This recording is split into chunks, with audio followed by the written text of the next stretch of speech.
Hi friends, നമുക്കൊരു വചനം വായിച്ചു നോക്കിയാലോ. ദൈവത്തെ സ്നേഹിക്കുന്നവർക്ക് അവിടുത്തെ പദ്ധതി അനുസരിച്ച് വിളിക്കപ്പെട്ടവർക്ക് അവിടുന്ന് എല്ലാം നന്മയ്ക്കായി കരുപിടിപ്പിക്കുന്നു. ഇത് റോമാക്കാർക്ക് എഴുതിയ ലേഖനമാണ്. വചനം പറയുന്നത് നമുക്ക് ശ്രദ്ധിക്കാം. ഹൃദയത്തെ വേദനിപ്പിച്ച, മനസ്സിനെ നടുക്കിയ ഏറെ സംഭവങ്ങളും പോയ വർഷത്തിൽ ഉണ്ടായിക്കാണും. വിജയം കൊയ്യും എന്നുറപ്പിച്ചിരുന്ന വേദികളിൽ പരാജയം ഏറ്റുവാങ്ങേണ്ടി വന്നു. നോട്ടത്തിന് വേണ്ടി കണ്ണു നട്ടിരുന്ന് കോട്ടമാണ് കൈവന്നത്. രോഗങ്ങൾ ശരീരത്തെ ഏറെ അലട്ടി. നിരാശ ഉള്ളിലേക്ക് ഇഴഞ്ഞെത്തുന്നത് പോലെ കൂടെ ഭാവിയെക്കുറിച്ചുള്ള ആശങ്കകളും. ഈ നിരാശയും നടുക്കവും ആകുലതകളും വഴിമാറണം. കൈപ്പേറിയ ഈ അനുഭവങ്ങളുടെ നൊമ്പരം പുതുവർഷത്തിലേക്ക് ഒലിച്ചെത്തി അവിടെ മനസ്സിനിടിവായി പരന്നു കിടക്കാൻ പാടില്ല.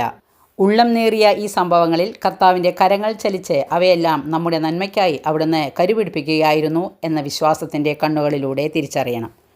വചനം എല്ലാവർക്കും മനസ്സിലായി കാണുമെന്ന് വിശ്വസിക്കുന്നു. ഇഷ്ടപ്പെട്ടെങ്കിൽ ലൈക്ക് ചെയ്യണേ. Okay, thank you, by.